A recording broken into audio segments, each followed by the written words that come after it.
Are you considering taking your first cruise, or maybe a full-time RVer looking to take a little bit of a break and unwind on a boat in a tropical or not tropical destination? Well, we're going to recap our most recent cruise down to Mexico with you coming up next on the RV Shenanigans podcast.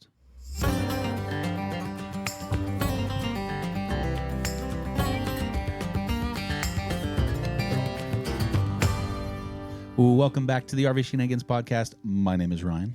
I'm Lauren, and together we are Millers in Motion. We have been sharing with you our travel adventures and tips since 2022. Just out of curiosity, when you hear the word cruise, boat, water, anything, is it just me, or does that Lonely Island song, I'm on a boat, Always. pop in your head? Every single time. My flippy floppies. Sorry. Every time. I don't know why it pops in my head, and then I have to play it. Full disclosure, if you're not a big fan of cursing, they curse a lot. The other thing that comes into my mind is the argument we had over the term ship versus boat. What's the difference? Every ship is a boat, but not every boat is a ship. And anyways, we had a very in-depth conversation over that terminology one time, and there's a chance that cruise drinks may have been involved. Mudslides and Mai Tais. That kind of rhyme. Mudslides and Mai Tais. Oh, there you go. New channel name. Depends on if you're in air conditioning or not, because one's got dairy, a lot of it. Anyway, so now that we've gone on for a little tirade, we are going to recap our most recent cruise we got off of just a few weeks ago down to Mexico. So before we dive into all of the information, I want to hit a few just points of topics so that you know exactly kind of what we're talking about. We recently sailed on Harmony of the Seas. I got that right. I've been saying the name, which is Royal Caribbean. Mm-hmm. We did, where did we leave from? Galveston.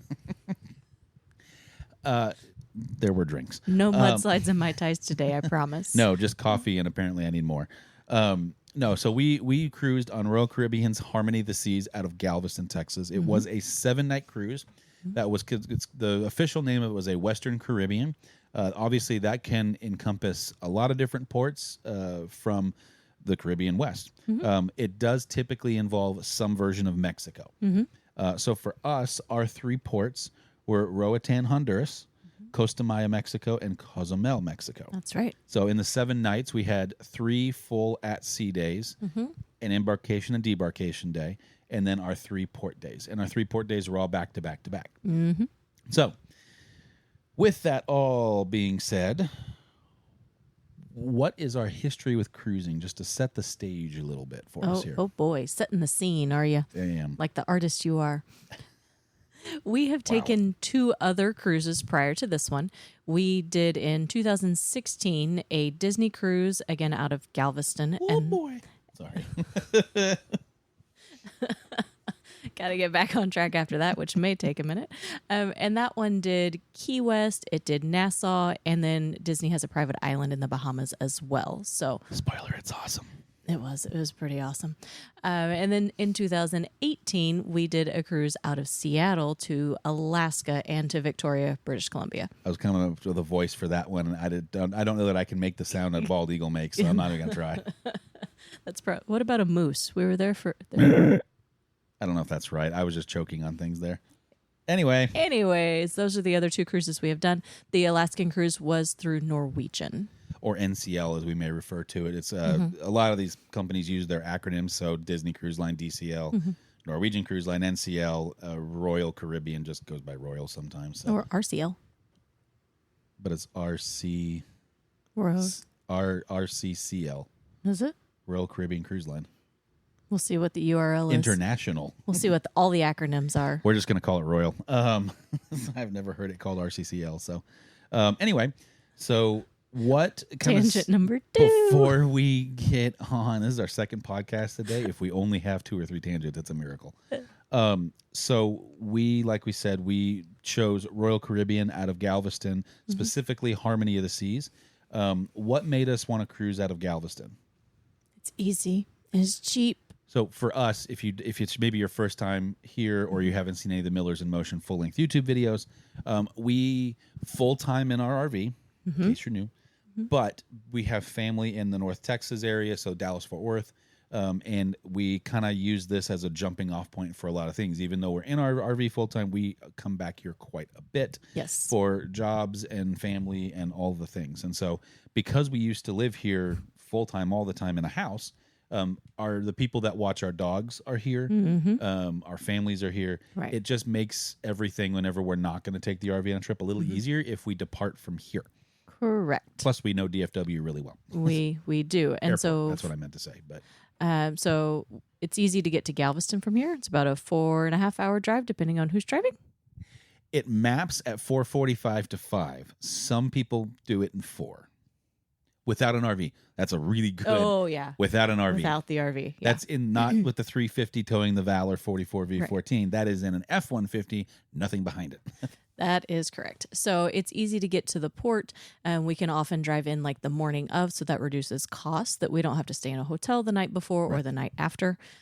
So, yes. And yes, we are rolling the dice a little bit about that, but because there's no flight, we don't worry quite as much about that. If you are if you're flying into a destination to get on a cruise, I do highly recommend you come in at least the evening before. Yes. Because especially with air travel in America, it's questionable at best sometimes. And so if you happen to miss it and you don't have trip insurance or the right trip insurance, you're just SOL, and that would suck. So and that means simply out of luck. Sure. Anyway, so the other reason we picked Galveston was because we had stowaways. Stowaways.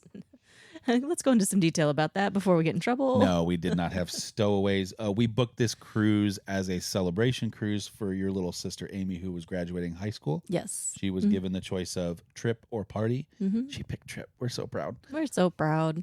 Thank you for not picking party, Amy, if you're listening to this. And so we did this in conjunction. It was just family that went. So it was your mom, Helen, your little sister, Amy. They shared a stateroom, and then us, and we obviously shared a stateroom. Sometimes. Yes, we did. I don't recall not being allowed in the room, so I'm going to go with we shared a stateroom. And so that's another big reason, is because they were coming with us. You know, we wanted to depart from here because they also have jobs in schools, which she was graduated, but I know, she's getting ready for college and a lot of different things. And so taking an extra couple of days, and quite frankly, cruising can be expensive sometimes. Right. And so driving to the port versus having to fly into, like, say, Miami or Los Angeles or somewhere else. And get a hotel. It did bring the cost down a little bit. And so we were able to have a little bit more cruise money. We were, and also a little bit more time frame. So if you're having to, let's say, fly into Miami, because there's a lot of things that leave from Miami, you would have to go in the day before, and then depending on when you get off of the boat or the ship, however you want to say that. I'm off a boat. May impact how late you get back in that final day, and whether or not you're going to work or school the following day, and if that's even plausible. So for us, it also meant a 7-day cruise was truly 7 days. Right. Versus having to do, like, make sure and find a 5-day, which are a little harder to find, or just conceding and doing a 3-day, which I argue is almost a waste of time. Right. You don't see much of anything. You see one thing, and then by the time you're, like, for me, it takes me a day on the ship to realize my cell phone doesn't work, and to let go of that, and to actually turn off my brain for 5 minutes. Right. So at a 3-day cruise, I would just hit relaxation mode and then have to get back into run my rear end ragged mode. Right. So all of those things contributed to, we knew we wanted to cruise. I did drive. That was pretty similar. Yeah. We knew we wanted to cruise from a port we could drive to, and that narrowed it down to 2. For us, that is Galveston, Texas, and New Orleans, Louisiana. Right. If you didn't know, New Orleans, Louisiana has a cruise port. I did not know that until recently. I mean, I kind of knew, but I didn't realize they actually had ships. The it's not a very big port. There's like 1 or 2 ships there, so you're very limited in your itinerary. Yes. Galveston just did a whole renovation of not just the cruise terminals, but they also dredged out where bigger ships can now come in. So they've actually expanded the amount of cruises that can come out of Galveston, so your options there are a little bigger. So all of those contributing factors, we circled Galveston. Yeah, it was pretty easy to say that. So why did we pick Royal Caribbean? And we had 3 options out of Galveston. It was Royal Caribbean, Carnival, and Norwegian. I didn't know Norwegian was an option. So we're going to go with the other 2. And there are other cruise ships or cruise lines available, Disney cruises from Galveston, but only select months. Right. and the timing, and Princess actually does as well, but the timing of those cruise lines did not match with our travel dates. So they were non-options just because of dates. We needed to travel over the summer, particularly June, July, because of Amy's school schedules. They made it real clear. It was like a 3-week window. So, Yeah, I'm being generous. But yes, June and July were options. July gets pretty expensive, a little deeper into summer. But as far as June goes, that was what Mom particularly wanted to do. So that narrowed it in pretty quickly. Carnival has a different vibe than we care for. I'm going to put that... And we've never actually been on a Carnival cruise. We are basing that off of reviews, talking to people that have been on Carnival cruises. So just know that we're going to take a little disclaimer there. Is we've never actually been on one. I'm sure that the people that go on them have a good time. But for us and how we like to cruise/travel, it doesn't seem like it would be our vibe. And this was also Amy's first cruise. So we wanted to make sure that everybody in the party was going to get what they wanted out of the vacation and not worry. Well, and I would argue that like she probably would have enjoyed the Carnival cruise more than the rest of us. But Mom probably would not have enjoyed she would it. have been the opposite end of that spectrum. Right. And we would have fallen somewhere in the middle, probably a little closer to your mom. And so we were looking for quality in like some food and entertainment and, cleanliness, things like that. And so overall experience, Carnival just... it wasn't going to be our vibe from what we knew, and so we didn't set ourselves up for failure. And we, like we said before, we had cruised on Disney Cruise Line and Norwegian Cruise Line, and this seemed like the natural progression of that as well, so we chose Royal. And like I said, I didn't know Norwegian was an option, so there you go. And then we had 2 ship options. Okay. I don't remember what the other one was, but I know it was one of their smaller ships. It's been cruising out of Galveston for a while. Yeah. And it does, I think it's Freedom of the Seas, but I'm guessing. It does shorter itineraries, and then we had the option of Harmony of the Seas. Harmony of the Seas is, at the time of recording this, the 5th or 6th largest cruise ship in the world. I don't know if we're considering the new Royal Caribbean ship that is the actual largest is actually out yet or not. So Utopia just came out. Icon either just did or is about to, like literally this week or last week. Yeah. So I'm not sure which. And so with that... Harmony of the Seas, this was only its 5th or 6th sailing out of Galveston because the reason why it was dredged, and Royal Caribbean completely redid their cruise terminal, which, by the way, they did a really good job. They did a phenomenal job. Kudos. The whole reason they dredged and everything was for this ship. Right. And so now other cruise lines obviously chipped in because, like, for instance, Disney, and I've been researching some Disney cruises just because we're always looking for the next one. They are now bringing their bigger 2 ships, not the biggest one, but the Treasure, which is so the Wonder is the small one, which is what we were on. Treasure would be the next one, and it's kind of the mid-size, and then they have their newest ships, which are much bigger. So anyway, that's why the Harmony exists out of that ship. And Harmony has kind of an awe factor. Don't you agree that, like, when you look at the pictures of it, there's, it has the 2 columns with the interior park and zip lining, rock climbing, all the things. And so when you look at, like, the pictures and stuff, you think, oh, okay, we're going to have a lot of fun on this ship. They did a good job marketing. They definitely hit from the YouTube world, they definitely hit their keywords and SEO words correctly in the marketing of that ship. For sure. Their photographer was also very good. Yes, they were. And I will say that it was a pretty ship. Yeah, it was. Take that with a grain of salt. It is not, I don't remember when this ship actually started out, but if I had to recall, I believe it's like 5 or 6 years old. I was going to say, I thought it was older than we thought it was. Yeah, but it's also not as old as a lot of other ships out there. So if I had to guess, I'd say right around that 5 or 6 mark based on that. So we could have done some research and found out, but we're just going to go with guessing. Yeah. Well, it's close enough. So the other reason why we kind of picked Royal and Harmony was the itinerary. Yes. We were limited in the itinerary because of where Galveston is. You can do Eastern Caribbean tours, which is going to be more of like your British Virgin Islands, St. Thomas, Jamaica, those types of things. They are typically 1 or 2 stops on a 7-night cruise, and they're more rare because you can, in 7 nights, hit 3 stops if you do Western Caribbean. Or they're extended itineraries, and we really didn't want to be gone for more than 5 to 7 days. Right. And I mean, I think you and I would have been okay with that, but everybody else in the group would not have been. Right. So for that, we actually picked the Western Caribbean. I'll be honest, once you narrow down the port and the ship, you're kind of at the subject of, like, that's probably going to also choose your itinerary. That was the case for us. Yeah. because we knew that kind of just was what it was going to be. Sure. Which was okay. Right. So like we talked a little bit about, now that we're talking about the itinerary, we had 3 ports of call, again, Roatan, Honduras, Costa Maya, Mexico, and Cozumel. So the full itinerary was embarkation. We left. And then we had 2 consecutive days at sea. And then Roatan, then Costa Maya, then Cozumel. 1 more day at sea, and then disembarkation. Mm-hmm. So we had to get to know the ship really well, right at the gates. Which, I mean, that's not a hard task. There are apps that help direct you around. There's a map every time you get off an elevator. I was about to say, I feel like there's map or directions on the wall about every 15 feet. And there's plenty of, crew and stuff that will help direct you as well. So with all that being said, because the itinerary for us is the most important thing, I would actually pick the itinerary and then pick the ship, and hopefully those 2 things match. But I would be willing to go on a smaller ship, maybe a slightly older ship, if the itinerary. And as long as the ship has been well kept. Sure. Yeah. I mean, if it's one of those like, okay, I'm going to throw shade at a cruise line. Oh, no. So there is a cruise line called Margaritaville at Sea. Oh, yeah. Okay. They're repurposed ships from other cruise lines. Mm-hmm. They are, from the videos I've seen, a little rough. No, I mean, listen, there's people that go on and probably have a great time. To me, it's a little too far over the line as far as what I would want to go do.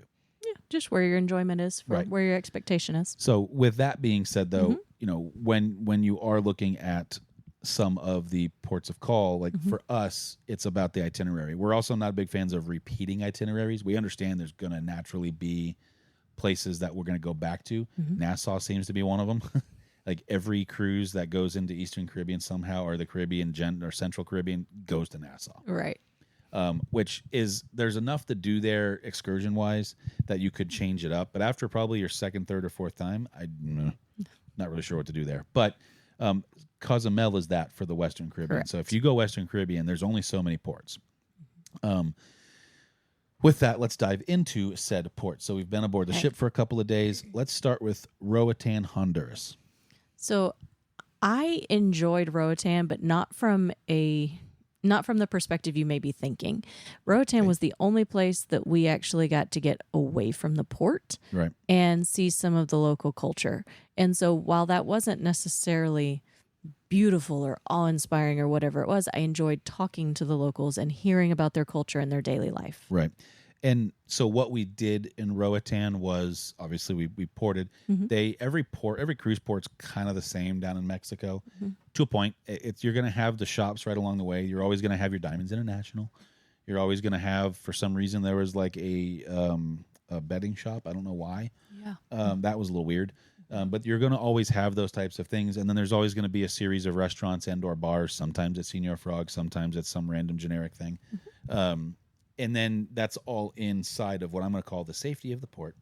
Correct. You have to be on the ship or authorized, like an airport, to be inside there. So it's very much like being in a terminal at an airport, except it's sunny and there's pools. And so, for that, you're right. We did go out. Now, we booked an excursion through Royal Caribbean. It was the Monkey and Sloth experience. And my understanding is there are several companies that offer something like this, just so you know.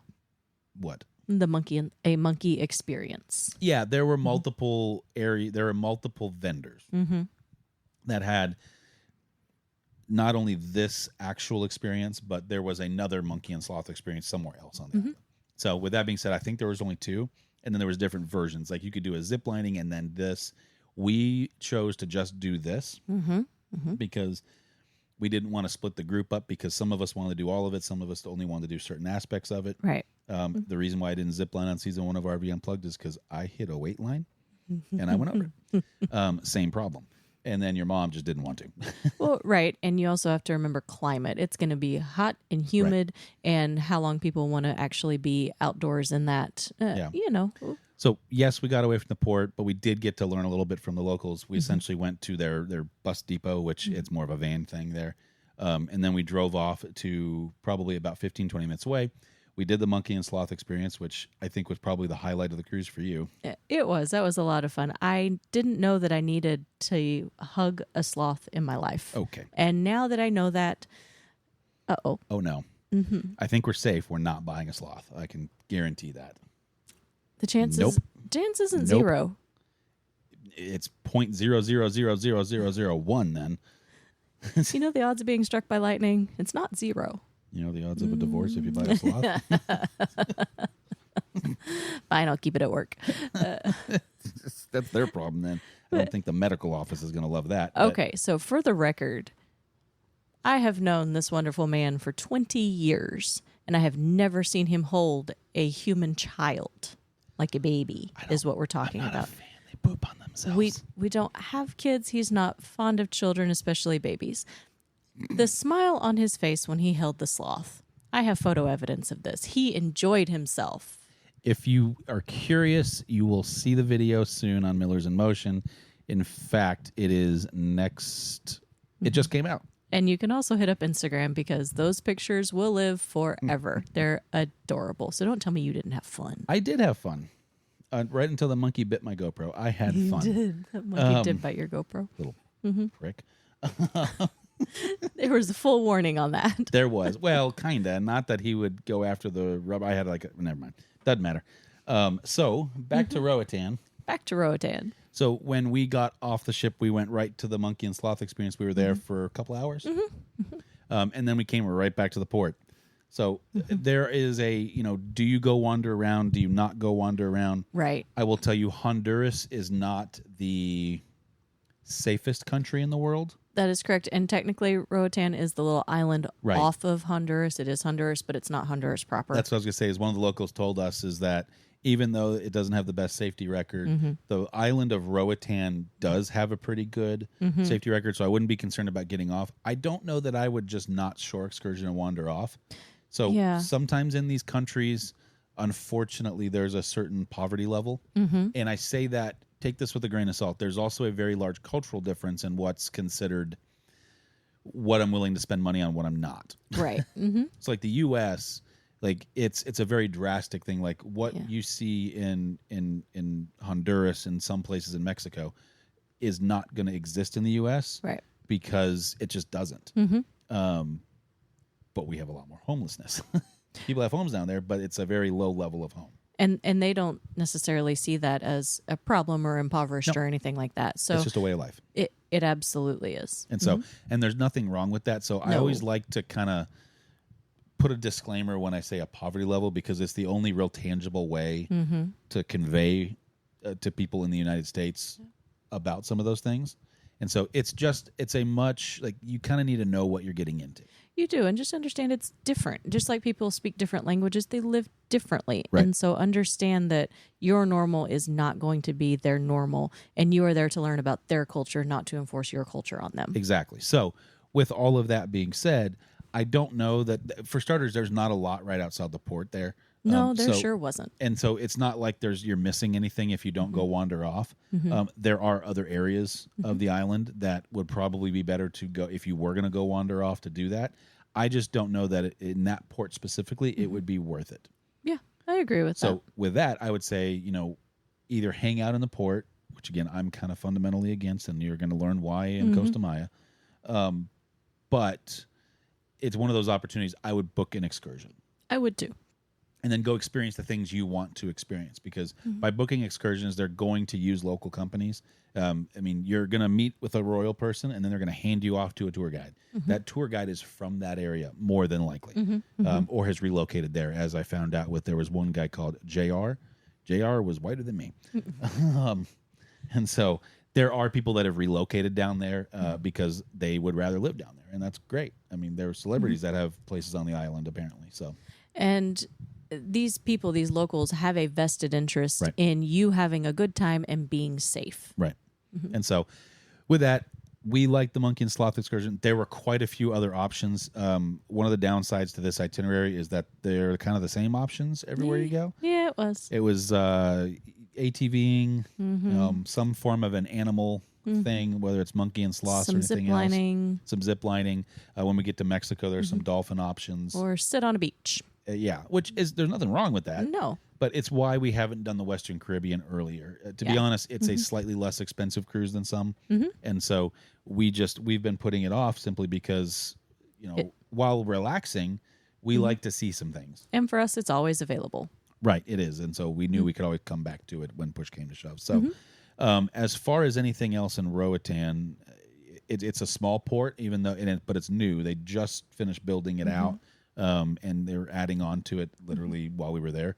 And so it's going to get a little bit bigger. They had a really cool, like, kind of pool bar restaurant situation. Oh, yeah. So if you were not looking to do an excursion, but you want to get off the ship, you can get off in a swimsuit and just go hang out down there, and then it's a la carte at that point, which is fine. A lot of the ports actually had that, which was I was surprised by. I was too. So, but again, it's an extension of relaxing on the ship. To me, you've already paid for everything on the ship. Why do that? Different scenery for relaxation. That's true. So, you never know. As far as Roatan, would we go back? I don't know that I need to go back. If there was another cruise itinerary that hit a lot of cool things and Roatan happened to be on it, sure, I'd be good with it. But I wouldn't go back with these other ports in addition to. Correct. If that makes sense. And it's not somewhere that I would fly to for the fun of it. Right. Now, Belize, which is right next door. Different story. We have not been to Belize, but I've heard things and seen things that make me interested in going to there. We're sticking with the cruise we're on. That's true. Moving on to Costa Maya, Mexico. Ryan's least favorite. We'll say that. It's okay. The least best. I will tell you that we made a decision to not do a shore excursion. Correct. In this one. And I would tell you that it was... So this was the most commercialized port we were in. And I say that Cozumel is too, but Cozumel's is broken up a little bit differently. The flow of this port was a little rough. It sure was. And there were a lot of people. Now, there were two very large cruise ships in port. Go ahead. And MSC, I don't remember what ship it was, but one of the MSC ships was also there. So, and it was big. It was almost the size of ours, if not the same size. And so there was a lot of people. You know, sometimes they put in a new neighborhood and they don't really do like the thoroughfares and the streets and things to support the traffic that's going to incur. Dun, dun, dun. I kind of feel like that happened in Costa Maya, that they developed this when cruise ships were smaller or maybe when they had fewer in port. And now we have some really large ships that come in with a whole ton of people and dump them into this relatively small area. And it just made the experience less than inviting. It did. And I will say too, like, let me preface this whole thing. Words, they're difficult. Let me preface this whole thing. Still, just good night. Let me preface this whole thing by saying I really dislike shopping. That is true. I really don't like it. Even when I have to go buy clothes, I despise it, and I will have holes in all of my shorts.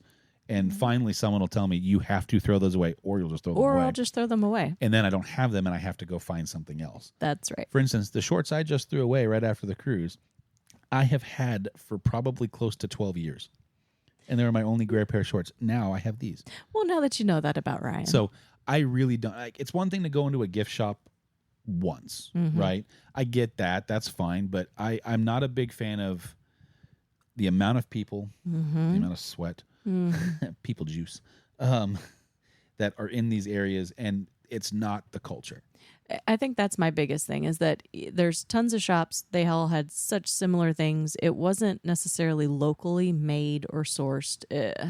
I think some of it was. Some of it was, but then when you see the same things in Costa Maya and the same things in Cozumel, you realize that they were the same 4 T-shirt designs and shot glasses. Yeah, and then you'd ask where it was made, and they said Tijuana. Yeah, Taiwan. Like, well, I wanted more of the local culture, but I think that I set myself up with a bad expectation for that. So, and I think, again, if you've been around the channel or the podcast long enough, now you probably understand that we choose to do experiences and learn things over actual physical things. So that's a big factor too, is like, I don't want a bunch of junk. Right. From these things. Now, did I see stuff that I was like, oh, that'd be kind of cool? Yeah, in some spots. I'm still kind of regretting we didn't get that travel domino set. Oh. The wooden one. So that was actually made in in Mexico. Sorry, that was Mexico. And so, stuff like that, maybe a little bit. But sure. But even that, it was expensive, though, because it was handmade there. And so I didn't want to spend that much money on a domino set when we already own one. Right. But it's... I'm not the biggest fan of shopping when it comes down to it. And this was that on steroids. It was to me, and I know this is going to come off as harsh, it was a bad U.S. mall. Yeah, okay. A And- non-air conditioned U.S. mall. Yeah, it was sweaty, sweaty mall. It's also really hot, and everything's kind of expensive, especially for what you could get it for if you just left the port. Right. And I think that's my biggest complaint with it. And it's not their culture. I mean, they do have like little shows, and they try. Like you can tell there are people trying to, but as they talk about it and they're shoving a tip jar in your face constantly, it takes away from it. And so I'm not saying that people doing what they're doing shouldn't get paid for it. Correct. I'm just saying that's not a good representation of the culture. Right. It was too commercialized, I think, for what we enjoy. That's just us. There were plenty of people who had a wonderful time, though. There were, and I just, for me, some of our group got a little lost for a little bit, and so it turned into a whole thing. Now I will say they had a really, really good gelato place. It was very good. And if it wasn't for that gelato and the air conditioning water break, I might have lost my at that port. If you're going to Costa Maya, what are your tips? Stay on the boat. Get the crap away from the port. I was going to say get off, but one or the other. Either, actually, I would give 3. Okay. Stay on the boat if you don't want to deal with it. Do an excursion where you're going to do something and indulge in the culture a little bit more, or understand that you're going to the kind of commercialized, not so cultural shops with most everybody else on the boat. People soup. So, yeah. I'm not sure that we missed anything in Costa Maya that was just life altering. No, so some of the things that I would have done from an excursion wise, just looking at them that we chose not to, was there are some kind of Mexican history things and like ruins, especially with the Mayan culture and all that. The problem is that they're better in Cozumel. Right. And so it doesn't make a lot of sense to do it. So for me, like when we went on our Disney cruise, which was Key West, Nassau, and their private island, Nassau was that one thing where you went, I don't really want to do anything here. Right. So we booked something else. So that's one of those things, like if you were going to go do something, like if you wanted to go ATVing and you didn't really care where, do it in Costa Maya. But I would get away from the port. It's one thing because you're going to have to walk through it to get to some of these bus depots and all that other stuff anyway. And if you really just want a trinket, go get your trinket and then run away. And for reference, looking at the ruins and stuff, those are a very long bus ride. Can be. Yes. Most of them from there were. Oh, yeah, from there. Because you're going to the same ruins that you're going to go to in Cozumel. So you're going to do a 2 or 3 hour bus ride that turns into a 45-minute one if you go to Cozumel. Right. And the buses aren't grande necessarily sometimes. So. Or air conditioned. Right. So, Costa Maya for me is a flyover stop. Unfortunately, I didn't want to have to say that, but it kind of is. It's just like Nassau kind of is. Now, Nassau has some cool things, like if you wanted to get off and go to Atlantis or some of the other, it at least had some option. So, because unfortunately we didn't have the best experience in Costa Maya, I'm going to throw in one of my other negatives. Oh, no. And this is Mexico and Honduras, but they didn't see any of these options in Honduras, so I'm not, just if you happen to in the future. One of the things Amy really wanted to do was a dolphin experience. Absolutely. She wanted to swim with the dolphins, learn about them, all that stuff. I am always very reluctant to do this because there's 2 versions of this. Correct. There's the version we did, which I will praise them to the day we stopped traveling, in Nassau on the Disney cruise called Blue Lagoon. Yes. And they're an actual zoological association. They're trying to preserve. Now, some of the dolphins that can't be re-released into the wild are trained to do human interactions to raise awareness and funds, but those funds go back into, and Blue Lagoon in that aspect was actually a nonprofit. Right. So in Mexico, those are really difficult to find. They are. Unfortunately. And so the one thing I will tell you is that if you are looking, and the reason why I'm bringing this up in Costa Maya is because there's one at the port. Okay. And please understand, before you just shell out however much money it is to go do these experiences, please understand where that money goes. Yeah, true. And essentially what can happen if you decide to fund these things. Essentially, I'm just telling you to take a little bit of responsibility, some moral responsibility. I know you want the photo and the experience, but do you understand at what cost? I would absolutely pay 3 to 5 times what I'm going to say dolphin factory would charge to know that it was going to some organization that was legitimately helping and get a similar experience. I would argue a better experience because I feel like those organizations typically are going to care for the animals better. Right. Because if they're trying to preserve the species and they're doing all this work for the ones that are actually out in the ocean in the rehabilitation process, that the ones that unfortunately can't be released because of whatever reason are probably going to get slightly better care. That there's places that will literally breed dolphins, use them, and then when they're old enough, they'll either release them, which is bad because they don't know how to fend for themselves, Right. Or do other things with them. Yes. I know that's dark, but it's also the reality. It's the reality, and you need to be aware of it if you're going to go to these places. So if you're going to go and do them, some of my tips would be is get on their website directly. You're going to see these things on whatever cruise line you're on's excursions. Somewhere there's a name of the company. Yep. Find it, do your own research outside of that. And figure it out. If you see like the National Oceanic Association, there's different foundations that certify these places and the care of the animals and all that stuff, do it. And ask the questions. Where do your dolphins come from? See if you can find that on their website, because Blue Lagoon would say, yeah, they were very upfront with how that went. And I will tell you that I feel like I had a better experience knowing we were actually in some way like the money was going towards something better than just because if you spend money with these places that, again, I'm calling them dolphin factories. If you're spending money at those types of places, you're just going to make the problem worse. Correct. Because now they know they can do it, and they're going to keep doing it. And so that's why I'm so against that. So just don't walk into situations naively, I guess is what I'm trying to say is, especially when it comes to animals and care of animals and that stuff, like they can't speak for themselves. Like at least have the forethought to do a little bit of research. So I am getting off my soapbox now. Thank you. Happier thoughts now. So we did Costa Maya. I sweated. I was grumpy. I found a drink. I got back on the ship. All was fine when I got back on the ship. So after that, we moved on to Cozumel, which ironically was our second time on this cruise at that port. The first time we had to breeze by and apparently, per the captain, drop off somebody who was unwell. I believe it was our second at sea day. We did have to make an emergency stop, which at the port, which was funny because we were at the pool when that was happening, and they were really clear, like, we're not, like, this is barely throwing a rope down situation. Like, it's going to be kind of a thunk. See ya. And that's not really what happened, but we saw, like, we were by the pool, and so we could see, like, we pulled up, and I swear it barely felt like we even stopped. It was a very, very quick stop. Yeah. Well, because they didn't want to, I mean, we still had to be in Honduras, and so anyway, so that was our very quick stop, and now we're going to talk about our legitimately longer quick stop. Yes. I know what I said. The port in Cozumel, I think, was designed better. Don't you agree? It had better flow to it where you didn't feel like you were right on top. Now, I will say, like, they probably could have done the shore excursion area a little bit better. Yeah. Because they literally, I think they designed it and didn't think about shore excursions. Yeah. They were operating out of the restaurants half the time, like lining up, in the shops and restaurants. Yeah, and there's chain restaurants there. If you've ever been to a Señor Frog's, the most famous one is in Cozumel because it's right there at the port. You can see the water. You can actually swim right outside of it. That's one of those kind of rites of passage thing. I agree. If you're not into a little bit more of a party culture, let's just say if you're not a drinker and you don't like loud music, don't go to Señor Frog's. Probably don't take your small children. No, just go to Margaritaville right down the way.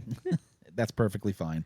And I know it's not necessarily indulging in the local culture or this or that, but we had a drink, we sat there, and we said we did it. Well, and that's the other thing is, like, sometimes you're in these ports for 8 to 10 hours, and you're not going to go do something for 8 to 10 hours. Right. And so if you get back early and you're like, well, let's go get some nachos and a drink.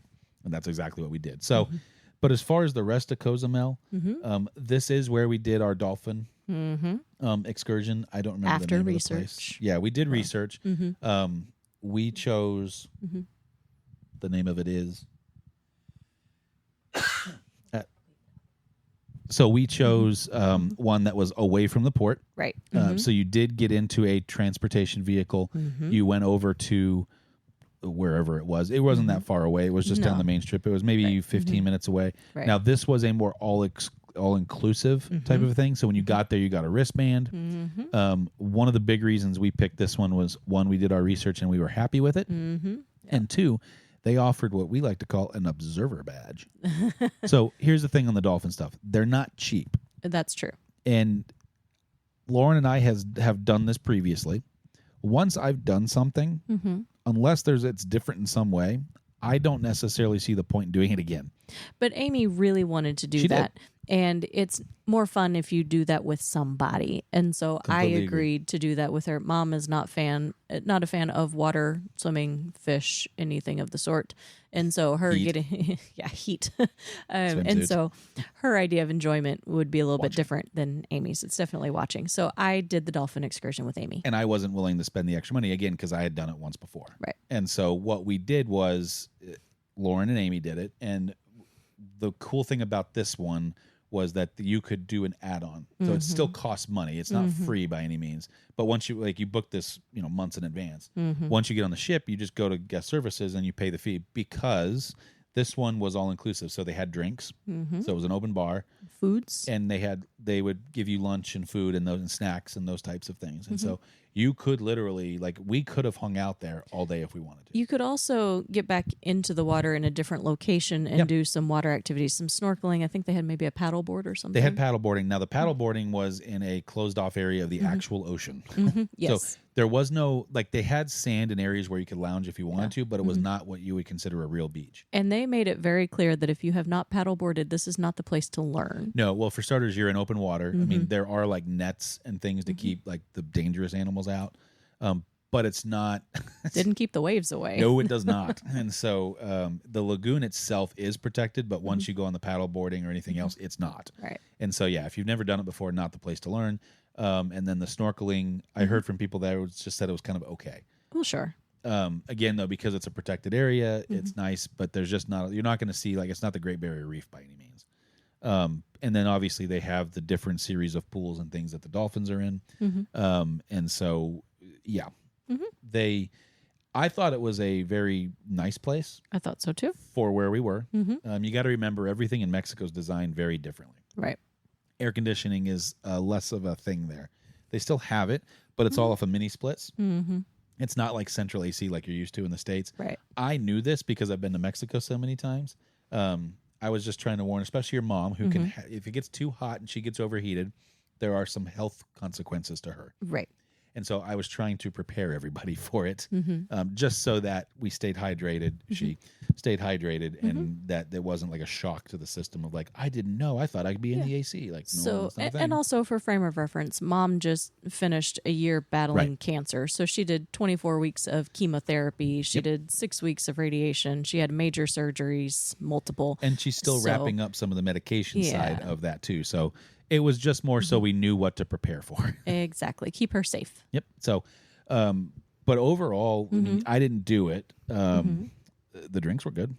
Well, they were. And I thought that it was a good experience. They weren't quite as educational as Blue Lagoon was. I wish they'd had a little bit more information about that. It was very much, they had the rhythm down. This was down to a science. It was the Instagram version. Yeah. Get your pictures. It kind of was, but it was still a good experience, and we were happy with how that went. Cozumel, I would say, is one of the places you could get away from the port a little bit more safely than some other places. Yeah, I mean, definitely more safely. I mean, as safe as you're going to be in a resort town in Mexico. Right. I would have felt fine. So that was my first time in Cozumel, but I had been to, in fact, I was calling it on the cruise this all the time, Cancun. So Cancun and Cozumel share an airport. There is a Cozumel airport, but if you're coming from the States, you're never going to land there. You're going to land in Cancun, then either puddle jump over or drive or catch a ride. And so I had been to that area a bunch. I'd seen the island just from the mainland a lot. But I'd never actually been over there because all of our business stayed over in the Riviera Maya areas where I'm talking about, which is literally what you, if you go into, that's where you're going into. You're going in. You could see it. Yeah, I could actually, from where I saw one of my favorite resorts down there, I could almost see it from the island. Or from the ship, I kind of could because you're up higher. But anyway, so as far as Cozumel, now what is there to do right outside of it? There were some things. So Cozumel is still a town. People live there year round. It's not like a tourist trap necessarily. I mean, it is, but there are also plenty of people that live there. There are tourist trap things, but there is also local culture there. Correct. Now, with that being said, too, it is not like in Cancun, you can get out and you can actually go to some of the villages and towns a little inland and where the ruins are, and you can do that from Cozumel too. It's not the bus drive. I'd say if you're gonna do the Mayan ruins, do it from Cozumel. Yeah, I agree. They're a little cheaper from there because the bus ride's not as long, and all of those things. It's just a little more convenient from there. I don't know that there's anything I'd necessarily go wander around to in Cozumel. No, there wasn't anything that I just really wanted to see, but some people like to just Wander. go. Yeah. And I'll say that if you needed something, like somebody forgot razors, and I spent $5 on really bad disposable ones on board that I'm pretty sure I have a rash from still. If you needed something that you forgot, you could leave the port, and there was like a little shopping mall center thing. I don't know exactly. We didn't go in it, but right there. There were restaurants and other shopping and other little stuff right there. Yeah, a little more local stuff. But again, it's not. It's kind of the toned back version of like what you would experience culture in Mexico. And every town's kind of like that, right? Yeah. Like, Fort Worth as an example, where we're from, people are like, "Oh, it's the West," and it's like, well, then you went to Keller. And it's like, oh, I meant to go to the stockyards, but Keller popped up as far as like an Old West thing. It's like, it's not. It used to be, but it's not. So I would say that if it was on like an itinerary, I'm not itching to go back to Cozumel. I wouldn't avoid it. I don't know that I'm itching to go back or do something particular that we missed. Yeah. Cozumel was probably the best port overall on the stop because you could do a little bit of everything if you chose to. If you wanted to go wander, you could. You could do excursions. There were plenty of options. It was bigger. All those things. Roatan was probably my favorite simply because of the experience we did. Yeah. So, but I also didn't get in the water with the dolphins. I just had lunch and took pictures and as many pina coladas as I could muster up to get my money's worth.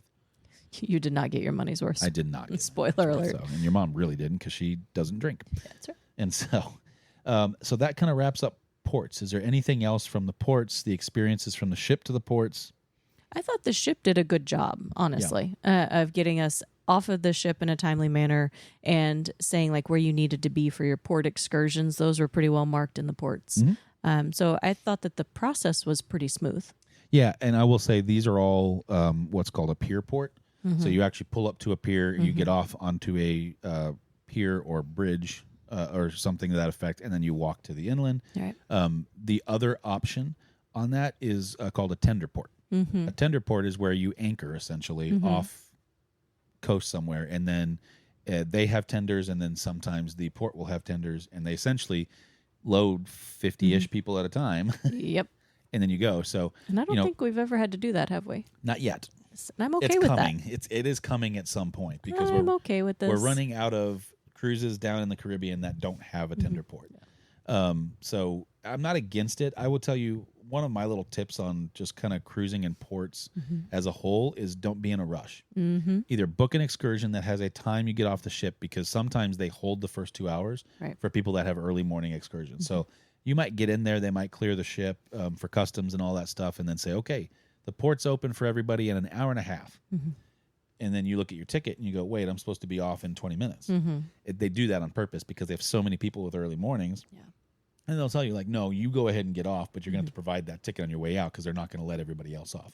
What they're trying to do is avoid bottleneck situations. And good for them. There's typically only 2 exit points from the ship to get off, sometimes 3. There's always an extra crew staff one that is not just people but also supplies. And so if thousands of people are trying to get off the boat at the same time in a 2-hour window, it's never going to happen. Right. And so the one thing I would tell you is if you don't have an excursion book, just chill. Just wait a minute. Right. We're a big fan of that on embarkation day too. Is I don't need to be the first one on the ship. It's fine. I'll get lunch off board. It is fine. Yes. I'd much rather just smooth right on the ship without a lot of drama than sit in the pile of people. And it's kind of the same thing because it's a cruise ship. You can have these bottleneck points, and getting off of them is one of them. So if you don't have a score excursion book, just chill. Maybe get off an hour or 2 after it opens up. Go do your thing. Normally the port clears out a little bit too because people going on their excursion. So just a little less chaos. So with that, we're back on board the ship. We've sweated through all of our clothes in Mexico, and now we have a nice mold aroma growing. Huh? You sweated too, Missy. Yeah. One of our closets was different than the other. I'm going to say both were not great. No, they were not great. So one thing, if you're going on a warm cruise, take some like the little pocket Febrezes Yeah. and those types of things because you sweat a lot. I mean, that's You just do, part of and it. it's so humid, it's not going to like dry. Nope. Yeah. So It is not. And after the fourth or fifth day, Mm-hmm. it started to smell like it wasn't drying, unfortunately. So that's my little tip. I forgot I had it until I'm like, oh, hey. And sorry for all the people we just lost. Yeah. And I'm really sorry for our room attendant. Anyway, so we're back on board, and now we're talking about, kind of the interesting smells coming from our room. Let's just talk about the room. Okay. All right. I mean, for us as RVers, it was fine. It wasn't too small. It was everything I'd expect out of a cruise room. And Mishka's mad at me because the tripod of what you guys are seeing, if you're watching this, is in her napping spot. That's right. And she just circled it like 3 times. She can't life right now until that moves. But anyways, no, the room I thought was well done. It was not maybe the most updated thing, but it was too far gone either. It wasn't too far gone by any means. And so I would say, 8 out of 10? Yeah, so I'm going to say, what are the pros of the room? Bullet point version. The pros were that it had good storage. We Yep. actually both had a closet. What else? I wish I had more shelves in mine Yeah. because I had to find places for things. But as You were self-contained over there. I was. And I brought more clothes than you. You did. The bathroom I thought was laid out decently, had plenty of room in there, some shelves and different things. So For a cruise, I will say, like, there's grain of salt here. It's Disney Cruise Line and some other cruise lines do splits, so they'll have like a sink and a shower in one, Right. and then you'll have a sink in the throne and in I the other. and I kind of liked the split, but I felt like we got a little bit more maybe storage space with this one. Right. It's 6 one, half dozen the other. I thought the room could have been a little bit better kept. It was, but that's From okay. like a Cleanliness perspective. okay, so like a day-to-day cleanliness, not Yeah. necessarily like better maintained. Correct. Mm-hmm. I would say, as far as like pros, kind of the same thing. I thought it was laid out well. I thought it was one of the better designed Yeah. rooms that we'd been I in. do agree with you. Disney uses so many things that sometimes it feels a little cluttered.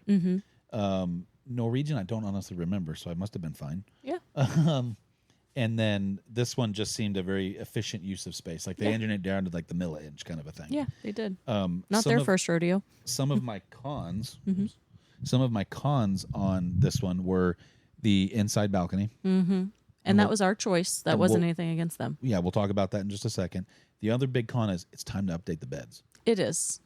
You know how like if you can feel the springs through the cover, it's time to update the mattress. It means it's Right. been matted down too much. And I know there's a mattress topper down there, and still, guys, it's time to update. Yeah, so it was a pretty firm mattress, which I don't have a problem with. I know you prefer less of a firm mattress, but at the same time too, like it wasn't the most comfortable thing. It got the job done, but that's really about it. Yeah. So we didn't. Oh, pause, Ryan. And that was seamless for you, but our battery died in the camera, so I had to stop for a second. All right, back to the rooms. So anyway, and a long story short, the beds need to be updated. At least our stateroom's bed. Maybe not all of them. Ours did. Now, as far as the actual category, so on cruise ships, you have multiple categories of stateroom. Right. You have what's called an inside stateroom, aka no windows. box. Yep. Then you're going to have ocean view, which is a porthole or some sort of a viewing thing out into the world. It's a window. It does not open. And then you're going to jump up to a veranda, balcony, My favorite. cabin. And there, depending on the cruise line, there's multiple versions of that. We're going to come back to it. And then above that, you're going to have like junior suites, which are bigger versions of those rooms. And then you're going to get into suites, and then they go crazy from there. And we're not going to talk about that because we can't afford it. Let's just say they get intense. There's multiple rooms, multiple layers. Like there's actually 2-room townhome style things on this ship. So they can get crazy, too expensive for our blood, so we don't experience them. Yep. The verandas on this ship are a little different, so you need to pay attention when you're booking, if you're booking. They can be different. Because it has, typically you see veranda, and sometimes you'll have like potentially obstructed view veranda. Right. Which is code for you're at the front of the back of the ship. And where your balcony is, there might be like a cutout of the ship, and so you might have a little bit of an obstructed view on one side. Sometimes it looks like a really big porthole on the side just because of the design of the ship. Still a veranda, you're still outside, you're just not completely open, you're like 80% open. Right. So I think there was one we looked at that looked at the lifeboats or something like that. you yeah, know? or they'll say obstructed view, that kind of thing, which means you're down lower, which the first deck, you just you can't necessarily see the water right at the base of it because of the lifeboats or anything else that may be, that they don't have a choice, they have to be there kind of a situation. So On Royal's ships, on anything from like Harmony of the Seas and newer, they have 2 veranda categories that are a little different. Right. They have an interior veranda, which is backwards as if you're used to cruising. Right. It doesn't make sense. So there's like columns on the outside, and so that you can look out to the ocean or inside. So I call them towers more than columns because Yeah. it's almost like 2 individual. So like you have your port and aft sides of the cruise hallways. And so like you'd walk down and they look the same on both sides. It's just one's port, one's not port. One's inside, one's outside. Is that what you're trying to say? No, or? it's not. I'm trying to say the size of the ship. But anyway, so there's an area called the Boardwalk in Central Park. You can look inward at those things. So I thought it'd be more like a relaxing sit and there's like a park outside. I kind of thought so too. And that is true, but it's way more of like, oh, hey, more rooms. I thought it would be... Oh, hey, a park way down there. Like when we stayed at the Gaylord Texan, how it's so big and you get like a balcony and you get to watch all the people down there moving about and stuff. That's kind of what I thought it was going to be. Which, for better or worse, we were probably naive in that it is a ship still at the end of the day. Yeah. There's only so much you can do because it can only be so wide so that it fits in places. And That's correct. I will tell you that we were on the fence about this, and the cost difference on our cruise at the time of sailing was about $400 or $500 between the 2 cabins for the total of the 2 of us. Okay. And so we're like, save the $500. Yeah. It's still a veranda. It's still a veranda. Lauren has a requirement on cruise ships too. I do. I will not sail without a veranda. Why? Oh, now that's just mean. Hey, All own right. it. All right, you guys can make fun of me if you want to. I don't care, but I need a way out. That if something happens and that ship's going down, I don't want to be like accidentally locked in my room or the hallway's locked or this or that. I'm putting on my life jacket and I have a secondary option just in case. Where I am more of the mentality of if I can do it lesser, like an ocean view or an interior, and do more cruises, that's what I want to do. I understand that's irrational. I understand that's like apocalyptic thinking, but it's still there. So with all of that, it is one of those situations where we get verandas. And I will tell you, like, if I'm going to pay for a veranda, I want my money's worth at that point. Yeah. We didn't know if it was the veranda or the water view. Or we now know it is the water. Like, I didn't mind. Like, it was nice to have the veranda. I just didn't like... On our previous cruises that we've had them and we had ocean views, we'd sit out there. Like, we would legitimately hang out on the veranda. We'd have coffee out there in the morning, watch the water go by. There, you're not looking at anything at this. No, you could literally look straight across to the other verandas, but like you actually had to work to look down. Right. And you're not going to have a cup of coffee while hanging over the edge doing one of those. And if you're listening, I'm like looking straight down. I also think that on the exterior, the outside verandas, that you get better breeze. And I think that may have been some of our issue was that we never actually had a good breeze. Yeah, and it's also hard too, though, because even if we had a decent breeze, the humidity when you're at sea is so high, you don't want to leave that open for too long. Right. We're big fans of cold. And I say that in terms of like, we keep our RV at 75 when it will stay at 75. And like at night, we sleep and it's 66 to 68, somewhere in that ballpark typically. And so, you have to crank it down really low and hope that the engineers like you. Yeah, the humidity factor is definitely different. But so moving forward, we will do an outside, exterior, normal veranda. Or try an inside. One of the two. Bye. Okay. He'll be doing that by himself. So this has gotten a little bit long. So we are actually going to wrap up right here. What? We still have quite a bit. So this is officially part 1. You're not going anywhere, Missy. We're just going to let them take a break from us. They need it. I need it. They do need it. So this was not intended to be 2 parts, but here we are. So hopefully you enjoyed part 1. If you have questions on the ports of call and kind of how and why we picked it, and then the random stateroom thing at the end. Questions, comments, concerns. Yeah, all of those things, just let us know either down in the comments down below, or you can shoot us a text message. If you're listening to this on your favorite podcast platform, in the show notes at the very top, it says send us a message. Do us a favor, just add your name, all that fun stuff there. And do us a favor, please check out Millers in Motion or rvshenanigans.com. If you'd like to learn more about us, we have a little bit of a membership family in there that kind of helps keep us on the road and bringing you the content. And we would love to have you over there and do the craziness with us even more so. There's a reason it's called Shenanigans, y'all. Exactly. It's because she married me, and that's just what she got. Thank you guys so much for listening, and we will catch you next week.